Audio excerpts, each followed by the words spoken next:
ఈ మందులన్నీ ఎవరికి అమ్మాయి గారు? నాకా? వారి సంగతి తర్వాత చూద్దాం, ముందు ఇలా తిరగండి. ఇవాళ మీ డాన్స్ చూసి నా దిష్టే తగిలేట్టుంది.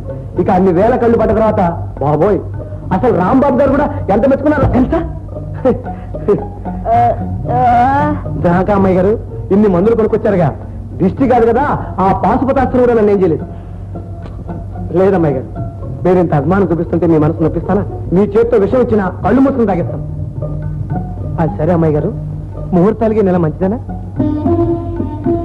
పెళ్ళిళ్ళకి అమ్మాయి గారు, నాకు బాగా కావాల్సిన వాళ్ళకి ఒక మంచి సంబంధం చూశాను.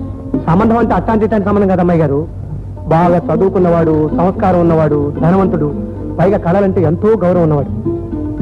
ఇదంతా ఎందుకు, రేపు అతను తీసుకొచ్చి మీకు చూపిస్తాను, మీరు కూడా ఎంతో సంతోషిస్తారు. చాలా పొద్దుపోయింది, ఇక పడుకోండి అమ్మాయి గారు. రేపు మీకు చాలా పనులు ఉంటాయి కూడా.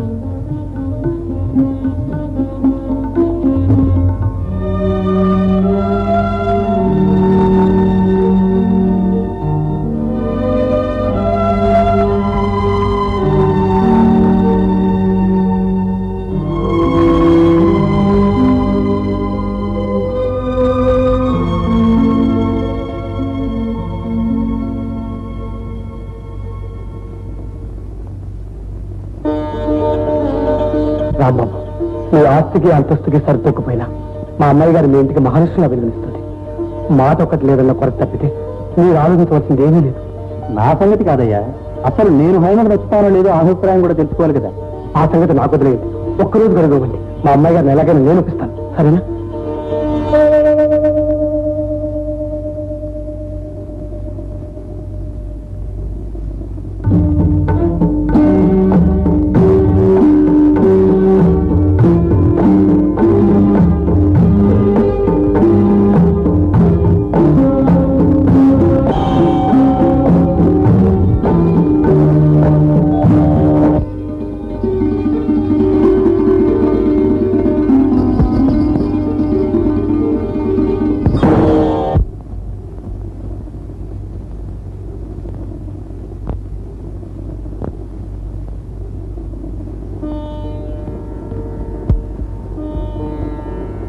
రెండు పెద్ద చెరువులు పశ్చిమ ఆసియాలో ఉన్నాయి.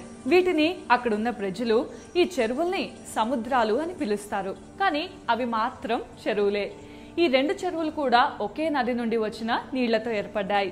గోలాన్ హైట్స్ నుండి పుట్టిన జోర్దాన్ నది లెబనాన్లోని చెట్ల మొదళ్ల నుండి రకరకాల ఔషధాల తత్వాలను తీసుకొని స్వచ్ఛంగా ప్రవహిస్తూ ఉత్తర దిక్కున వెళ్లి ఒక సముద్రంగా ఏర్పడుతుంది.